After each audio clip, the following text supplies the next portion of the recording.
Sledeča oddaja je bila posneta s pomočjo prijateljev in sodelavcev misionarske skupine Joyce Meyer. Ni potrebno, da vas je strah tega, da ne delate dovolj. Vi ne delate dovolj. In ne samo to, vi ne boste nikoli storili dovolj. Jezus je storil dovolj.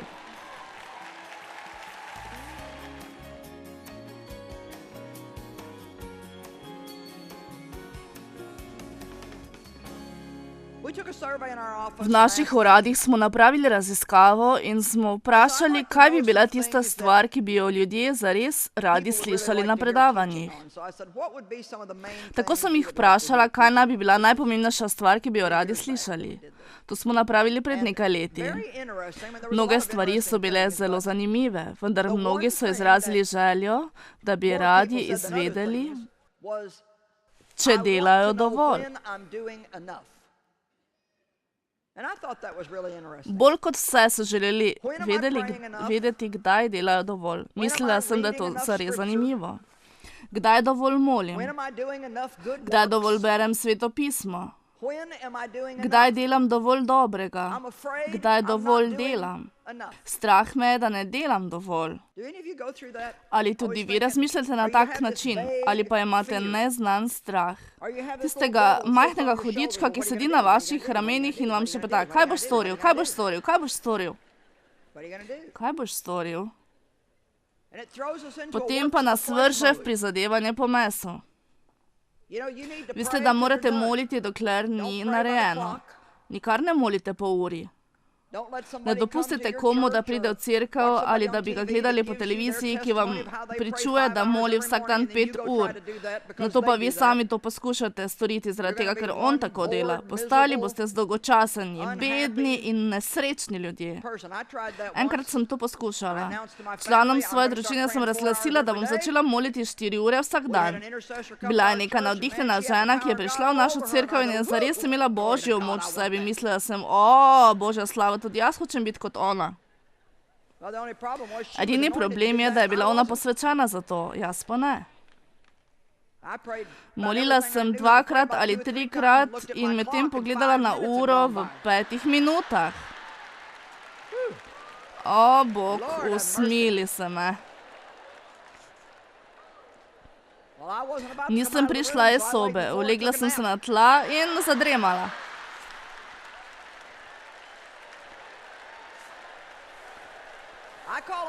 To imenujem molitveno spanje. Veste, ko molite in zmes zaspite, to imenujem molitveni spanec. Veste, ko se vsake toliko časa zbudite, se rečete, Gospod, ljubim te, hvala ti, Jezus. Ves čas uporabljam takšen molitveni spanec.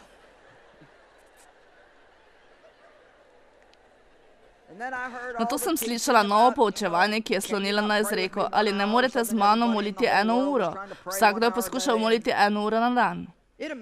Presenečena sem bila nad stvarmi, s katerimi nas je Bog posvetil, da smo jih opravili. Nato smo vsem drugim začeli govoriti, kaj naj bi morali početi. Ne sprašujte me več, kako dolgo sem molila. Ne bom vam niti povedala. Niti se ne spomnim. Veliko sem molila čez dan. Ne vem, ne zanima me. Stvari ne merim ali jih preštevam. Vendar sem toliko tega počela. Šla sem skozi program, da prebere Sveto pismo v celoti v 1 letu. Pri tem je potrebno prebrati 6 poglavij vsak dan, da prideš skozi v 1 letu. 2 poglavji pregovorov, 2 poglavji psalmov, 1 poglavje v Stari zavezi in 1 v Novi zavezi. Pozabila sem že, kakšen je bil način. Nekaj dni je bilo vse v redu. Napravila sem kljukico na koledar, imeli smo koledar in tam sem kljukala. Meso ima rado kljukice. Bili smo tako nadušeni nad kljukicami. Svoj koledar sem postavila nad hladilnik in vzrok za to, da sem ga tja postavila, po pravici vam bom povedala. Tedaj še nisem vedela za vse te stvari, ker še nisem vedela, kako naj bom iskrena sama seboj. Koledar sem postavila tja, da bi vsakdo videl, kaj delam. Tako dolgo, kakor sem lahko delala svoje kljukice, sem hodila mimo hladilnika in sem bila tako ponosna nase.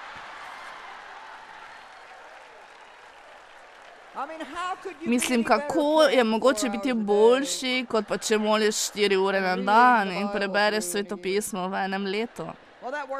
To je trajalo le nekaj časa, nato sem izgubila ritem in sem se znašla 36 poglavij zaostanko. Na svojem koledarju sem imela mesta brez kljukic. Ko sem hodila mimo, me je obsojal tisti neumen koledar.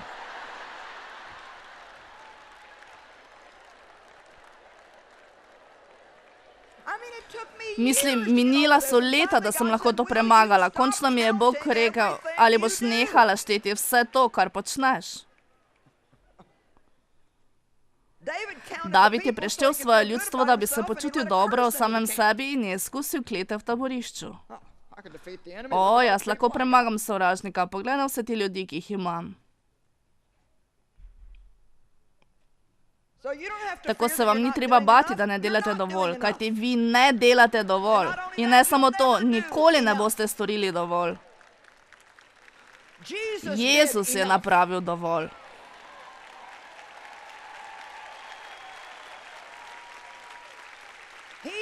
On je napravil dovolj. Mi delamo to, kar nam Sveti Duh kaže. Mi delamo to, za kar smo posvečeni in se ne primerjamo z drugimi ljudmi, kajti Bog posveti različne ljudi za različne stvari. Dajte no. Zjutraj preživim čas z Bogom. To je čas za molitev. To je tako, kot bi imela zajtrk z Bogom. Ne vem, kako naj vam to razložim, vendar čutim, kdaj imam dovolj. Včasih moram jesti 2 uri, včasih 30 minut, včasih 45 minut, vendar pa zagotovo vem, kdaj imam zadosti, kdaj sem zadovoljna. Počutim se pripravljena za dan, ki prihaja. Vendar ne grem ven iz hiše, dokler nimam svojega duhovnega zajtrka, kajti predobro vem, da brez njega ne morem ničesar storiti. Slabotna sem, potrebujem moč. Nepopolna sem, zato ves čas potrebujem nekoga, ki je popoln, da dela po meni. Ni mi potrebno šteti vsega, kar počnem. Mislim celo, da je to za Boga žaljivo.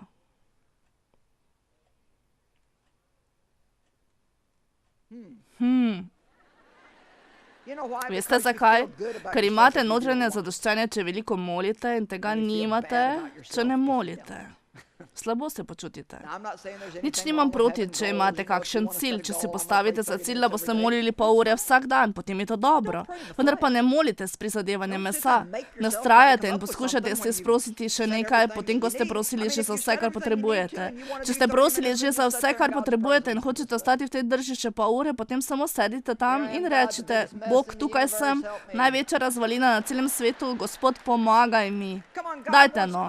Bog hoče iskren pogovor in ne cel kup religioznih neumnosti. Jezus ni umrl zato, da bi mi bili religiozni. On je umrl, da bi imeli prisrčen, oseben, prijateljski odnos z njim. Prisrčno, intimno življenje je resnično. Težave so resnične. Prinesite Jezusa v svoje resnično življenje, ne samo cerkveno življenje. Vaše realno življenje. Aleluja. To mi je kar všeč. Poglejmo v pismo Efežanom 2, 8-9. To je besedilo našega odrešenja, vendar pa moramo to uporabiti na vsakem področju svojega življenja. Odrešeni smo namreč po milosti, ki je nismo zaslužili. Rešeni, neobremenjeni z obsodbo in deležni Kristusove odrešitve po svoji veri. Ta odrešitev ni iz vas, iz vaših dejanj ali vaših prizadevanj, ampak je Božji dar. Ne zaradi del izpolnjevanja zakonov postave, da se noben človek ne more hvaliti s tem. Ni rezultat tega, kar vsak lahko napravi. Tako se nihče ne more s tem ponašati ali se hvaliti. Mi bi morali tako živeti. 5. Strah, da bi nas kdo izkoristil. Tudi jaz se še vedno po malem borim s tem. Bog nam pravi, da naj bomo ponižni in krotki, mi pa se bojimo, da če bomo prevzeli takšno držo, bodo ljudje kar hodili po nas. Bojimo se, da nas bodo izkoriščali. 1. Petrovo pismo 5:6 pravi, ponižate se torej pod mogočno Božjo roko, da vas poviša ob svojem času. Krotkost ni slabost, ampak je kontrolirana moč. Navadno imam sledečo držo. Ti mi ne boš govoril na tak način. Z mano ne boš tako ravnal. Nisem mogla čakati na Boga, da bi se maščeval zame. Hotela sem si zagotoviti prednost, kajti v življenju so me zlorabili. Napravila sem se nekakšno zaobljubo, da mi nihče ne bo potiskal naokrog. Veste, ko napravite takšno notranjo odločitev, imate težke trenutke v svojih odnosih. Zelo pazljivi morate biti s takšnim načinom mišljenja. Bojim se zaupati ljudem, nikomor ne more zaupati. To sploh ni res. Povem vam, da se vam ni treba bati ljudi, ker bi se oni z vami okoristili. Nekateri se bodo. Ni se vam treba bati ljudi zaradi tega. Nekateri bodo od časa do časa poskušali z vami se okoristiti, vendar Bog je vaš maščevalec in on bo ravnal s tistimi, ki vas hočejo izkoriščati. Bog bo poravnal z njimi. Vi se ne morete kar osamiti in odbiti sodelovanje s komerkoli, ker vas je strah, da bi bili ranjeni. Ljubezen rani, lahko ljubite in nikoli ne občutite bolečine. Če se boste odprli ljubezni, boste izkusili tudi malo bolečine, vendar tudi vi povzročate bolečino. Halo. Hvala za vašo spodbudo. Drugo pismo Timoteju 4:14. Želim, da danes predate nekatere stvari Bogu. Samo predajte mu jih. Pavel je rekel, kovač Aleksander mi je storil veliko hudega. Gospod mu povrnil po njegovih delih. Veste, tako rada imam takšno držo. Veste, tale je zares zlorabljal in grdo ravnal z mano. Pred leti je Bog govoril mojemu možu in mu povedal nekaj, kar nama je zelo pomagalo v mnogih situacijah najnega življenja. Rekel je, nihče ti ne more nič ukrasti, če mi zaupaš. Kajti vse, kar ti vzamejo, ko ravnaš pošteno, bom jim to vzel in dal nazaj tebi, pa če tudi bi moral posredovati po tisočih ljudi. Vzel jim bom in dal nazaj tebi.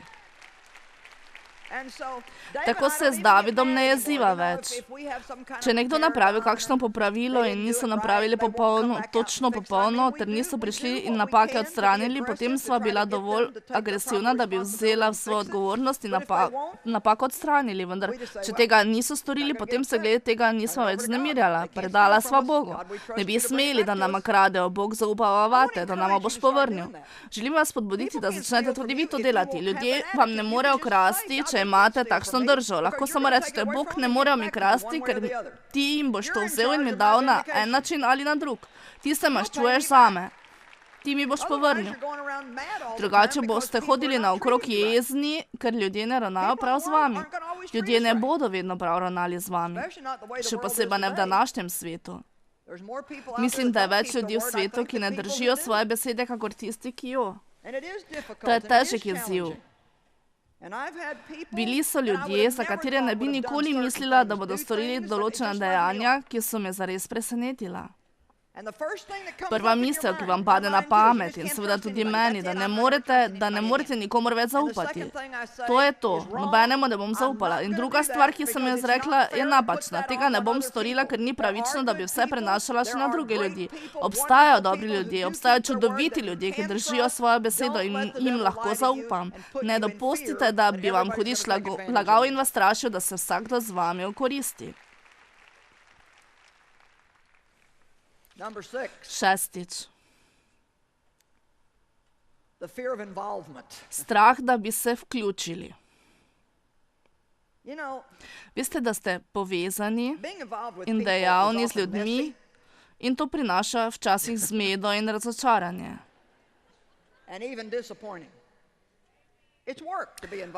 To pomeni, kadar si povezan z ljudmi. To pomeni, da sodelujete ob stvarih, ki se pokažejo kako rezultat različnih značajev in napak. Včasih je tu toliko dela, da se raje s tem ne bi ubadali. Hvala lepa, raje bom to kar sama storila. To pomeni soočenje. Mnogi bi raje ne storili tega. Nočemo se soočiti z dejstvi. Nočemo ponuditi stvari drugim ljudem, ampak raje delamo do onemoglosti sami, se iztrošimo in končamo tako, da vedno mrmramo, se pritožujemo, kajti neprestano samo delamo. Nikomur ne bomo nič dali zadelati, kajti nočemo se soočiti z njihovimi slabostmi.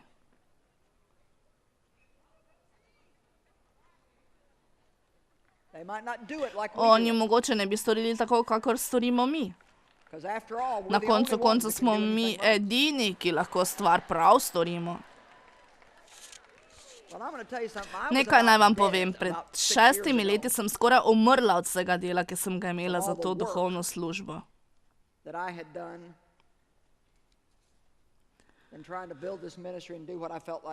Pri tem sem čutila, da me Bog kliče k temu. Lažje je bilo v začetnih letih, vendar potem pride do zasičenosti.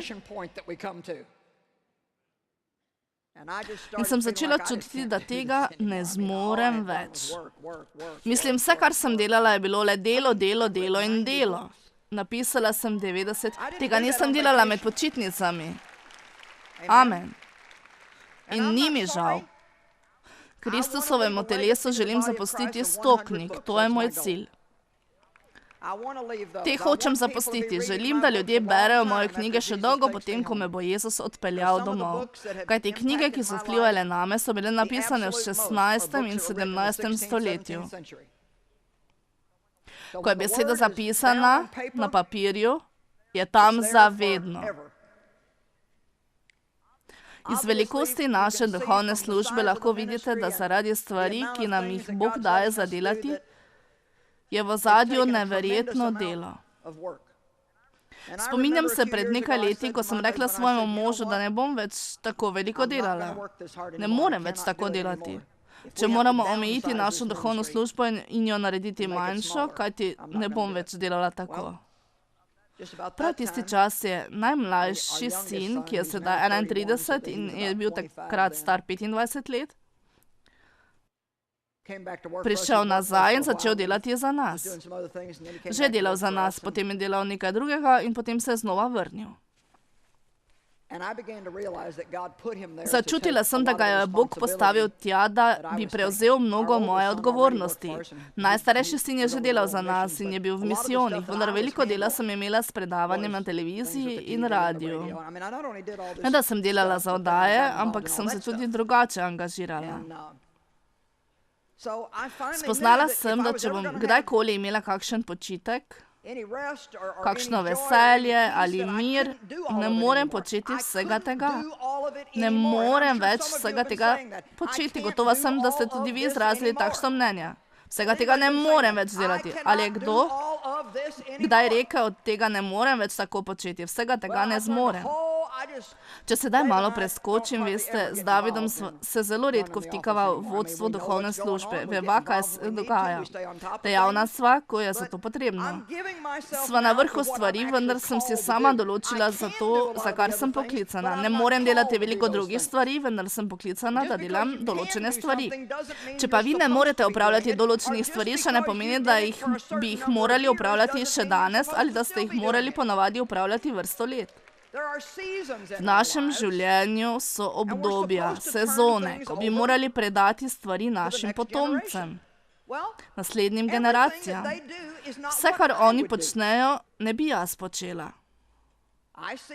Včasih pogledam naslovne strani naših CD-jev in se rečem, to mi ni všeč. Vendar veste kaj? Ni tako pomembno, da o tem razpravljam. Tu in tam se tudi takšne stvari zgodijo. Če sem popolnoma odkrita, sedaj se toliko ne oziram niti na to, kateri rezultati so čudoviti. Bog nas blagoslavlja, duhovna služba raste, ljudem pomagamo s tem in sedaj ni potrebno, da bi meni bilo vse všeč. In tudi vam ni treba, da vam je vse všeč.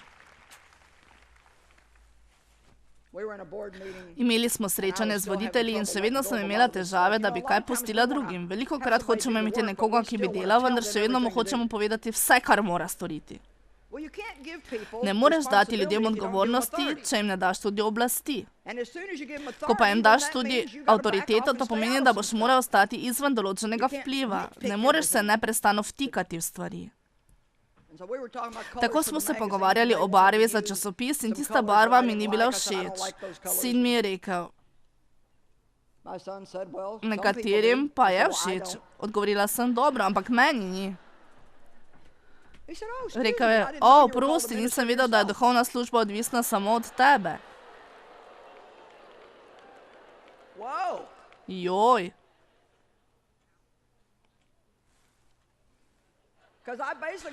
Kar je on rekel, pomeni, da če meni ni všeč, ne bo šlo v tisk. Oprosti, nisem vedel, da je duhovna služba odvisna samo od tebe. Potrebovala sem to in on je edini, ki je to izrekel in preživel. Imel je popolnoma prav. Ni potrebno, da mi je vse všeč. Vi niste všeč vsakemu. Vsakdo ne bo napravil stvari na način, kakor jih vi napravite. Dajte no. Veliko bolje pridigam, kot vi reagirate.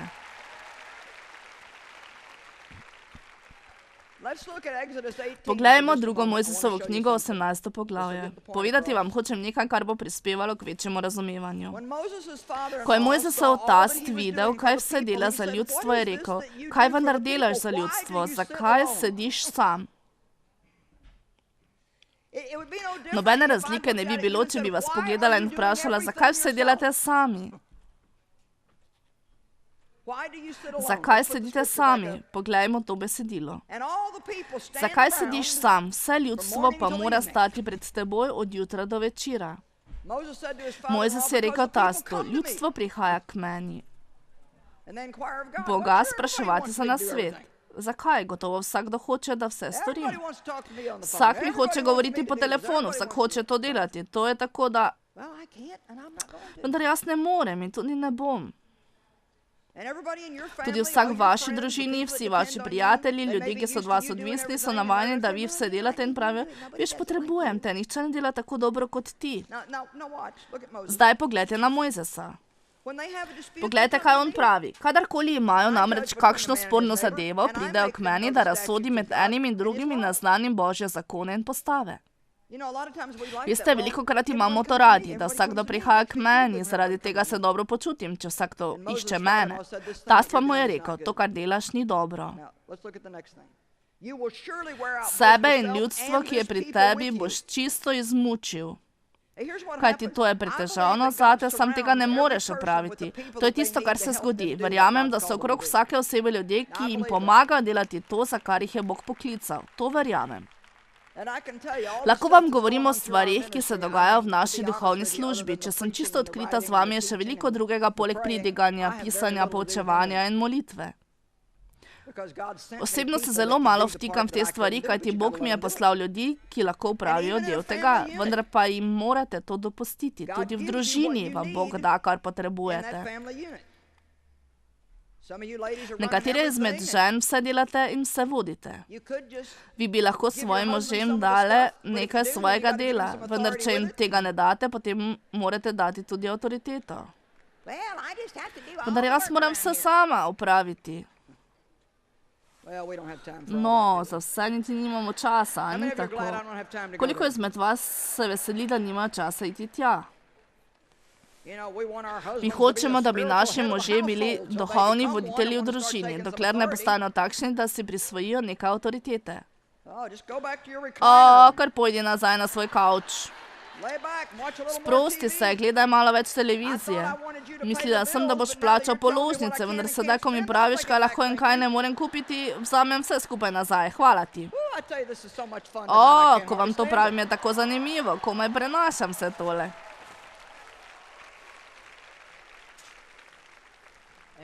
Amen. Imate otroke, ki lahko storijo nekatere stvari, vendar jih morda ne opravijo tako, kot bi si vi želeli. Ja. Mojzesov tast je izkusil zanimive stvari. Izmučil boš sebe in ljudi. Veste, kaj se zgodi z ljudmi, ko je nekdo od Boga postavljen za voditelja cerkvene skupnosti ali družbe in naj bi bil nadarjen za to in ono?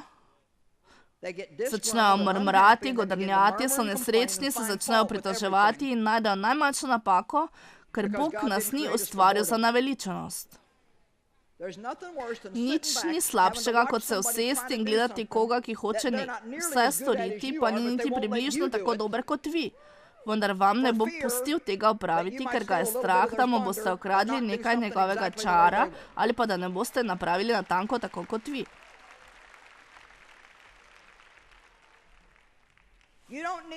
Ni potrebno, da bi vas bilo strah za to, če se boste vključili. Ker če se boste, to bo bolelo. Vidim, da vam ni preveč všeč. Vendar boste tudi to preživeli. In s tem boste rasli, učili se boste, pridobili boste veliko, si opomogli in imeli boste pomoč.